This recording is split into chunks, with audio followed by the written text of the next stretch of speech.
Eu lembro de uma vez, assim, que eu quis desistir do campo missionário. Vocês já contaram alguma experiência aqui assim, mas eu já quis desistir do campo missionário. Então, acho que nunca aconteceu contigo, né, Vitória? Acho comigo? Acho que só com você, Bia. Mas foi no ano passado. Como eu falei, a primeira vez que eu vim pro campo foi muito de boa. Muito tranquilo deixar a minha casa, muito tranquilo chegar aqui, muito tranquilo estar aqui. Foi difícil, assim, pelas questões que eu tinha, de achar que não estava bom e tal. Mas, assim, da segunda vez, eu fui para casa de férias, acabou meu radical, fiz 1 ano de radical, completei o radical. E no mesmo tempo que eu completei o radical, eu perdi meu pai pro Covid. E aí eu tive que retornar para casa, passei 1 mês de férias e mais 1 mês lá, por conta do luto e tudo mais. E aí eu estava decidida a não retornar pro campo missionário. E aí eu estava na cozinha, minha mãe estava lavando a louça, e eu estava surtando, gritando, chorando muito, falando... Eu não entendo as coisas que estão acontecendo, eu não sei porquê e eu não consigo entender. Eu vou retornar para casa, mãe, vou trazer minha faculdade para cá, vou te ajudar com as crianças, vou tá aqui e chorando. E ela lavando louça, ela ficou.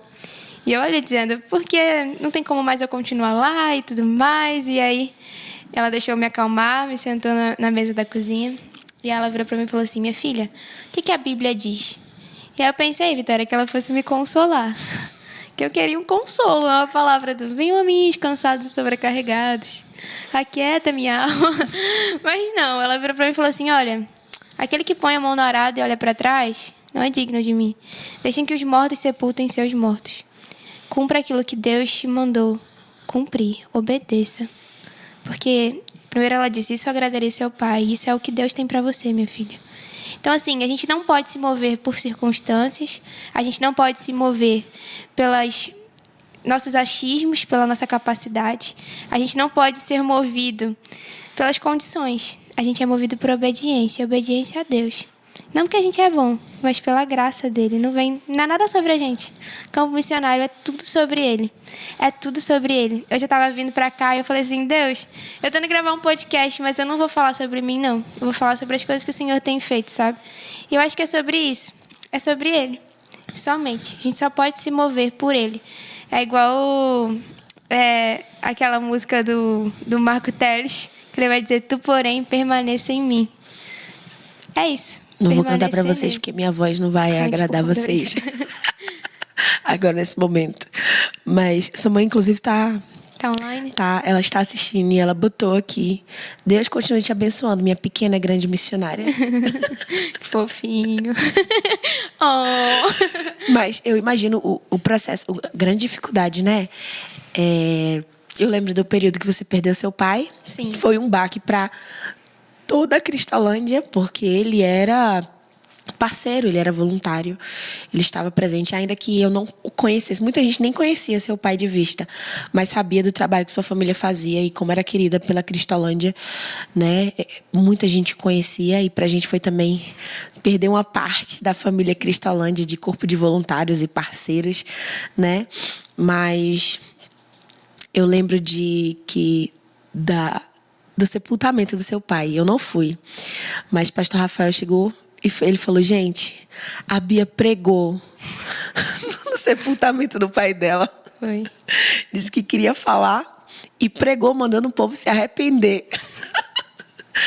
A gente tá rindo hoje, mas verdade. Assim, como pode, Bia? Conta o que aconteceu naquele momento. O que você estava pensando naquele momento? Sepultamento do seu pai. Amiga, quando eu perdi meu pai, eu não sei explicar até hoje o que eu senti, mas eu sentia no meu coração ódio do pecado. Era exatamente isso que eu sentia. Eu sentia um negócio consumido dentro de mim. Eu estava com ódio do pecado, porque eu sei que a morte só existe porque o pecado entrou no mundo. E na minha cabeça ali, tudo isso era culpa de uma vida longe de Deus. Eu pensando, no céu não tem dor, no céu não tem mais pranto. E eu sei que meu pai está com ele no céu. E aí eu olhava para os meus tios e para minha família e pensava, mas se eles morrerem hoje, eles não vão estar no céu com Deus. Eu vou chorar, meu Deus. E aí ali, realmente foi algo que o Espírito Santo fez, não fui eu não. Porque se eu não sei pregar nem quando eu estou com bem de saúde, bem emocionalmente, bem de todas as outras formas, que dirá fragilizada da forma que eu estava. Então, foi realmente só o Senhor mesmo e que me deu força ali. E eu comecei a gritar enquanto o caixão descia mesmo, falando pro povo, tá vendo isso aí? É por conta do pecado, e se a gente não se arrepender, nós não estaremos com Cristo, e meu pai está com Cristo, e nós precisamos estar também. E eu não lembro de mais, assim, tanta coisa, depois eu comecei a chorar muito, mas foi um momento bem diferente, assim, assim, depois eu nem foquei naquilo que eu tinha pregado, assim, depois que o pastor Rafael, inclusive, virou pra mim e falou assim, eu chorei naquilo que você falou, eu falei assim, o que foi que eu falei? Porque foi algo que eu realmente fui tomada ali pela emoção do momento e pelo Espírito Santo também, para ministrar. Aleluia. E como foi o retorno para o campo missionário depois dessa grande perda? Foi punk, foi difícil. Foi mais difícil do que a primeira vez. Mas, assim, no dia que eu estava retornando, eu falei para Deus, eu não consigo entender por que eu estou retornando, mas eu sei que é por obediência. E aí foi um texto de 2 Coríntios, vou parafrasear ele. Eu trouxe Bíblia para o podcast. Gente, se você está achando que Bia é crente, ela é realmente muito crente, gente, é sério. Eu trouxe Bíblia para o podcast. Eu não sou digna de desamarrar as sandálias dela. Para, menina, tá repreendida. E, enfim, um texto de 2 Coríntios que diz que Ele é o Deus da consolação, que nos consola em nossas dificuldades, para que outros, quando estiverem passando pelas mesmas dificuldades que a gente possa servir para eles de consolo também. E um livro da Elizabeth Elliot, que é O Sofrimento Nunca é em Vão, me fez pensar diferente na passagem dos 5 pães e dos 2 peixinhos. Eu dizia, Deus, meu coração está em pedaços. E aí ele me lembrou que pedaços na mão dele podem alimentar uma multidão, porque ele tem esse poder. Então, foi quando eu realmente decidi colocar todos os meus caquinhos nas mãos de Jesus e dizer, olha, cuida aí, faz o que o Senhor quiser. E dito e feito, eu tenho ido a muitas igrejas, eu tenho encontrado muitas pessoas, e no projeto mesmo conhecido muitas crianças que perderam o seu pai, de formas muito diferentes. Às vezes eles foram assassinados, às vezes eles eram envolvidos com o tráfico. E ali eu tenho a oportunidade de dizer a elas que existe um pai perfeito, que nunca morre, que não erra, que não falha, que nos abraça e que Jesus tem poder para curar essa dor no nosso coração. Às vezes eu estava na calçada do... Não chora não, senão eu vou chorar, Vitória. Eu tô aqui, o meu olho tá cheio d'água, eu tô assim, não vou chorar. Mas tá... Eu estava na escada do projeto e uma criança chegou chorando muito, Mayla. E eu perguntei, princesa, por que é que você está chorando? E ela falou assim, tia, meu cachorro está doente. Eu falei assim, vou respeitar a dor dela, né? O cachorro dela está doente. Aí mas o que aconteceu? Ela, eu acho que ele vai morrer.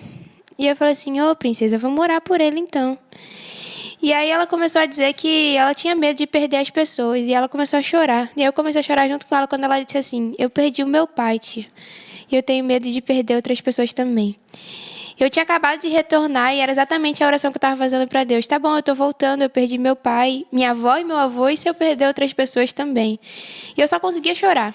E aí ela começou a chorar e eu chorar junto com ela. E eu comecei a dizer para ela, e era como se Deus dissesse assim, mas você está escutando o que você está dizendo?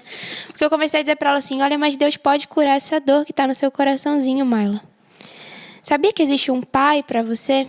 Sabia que esse pai é perfeito, que ele te abraça, que ele cuida de você, que ele está no céu.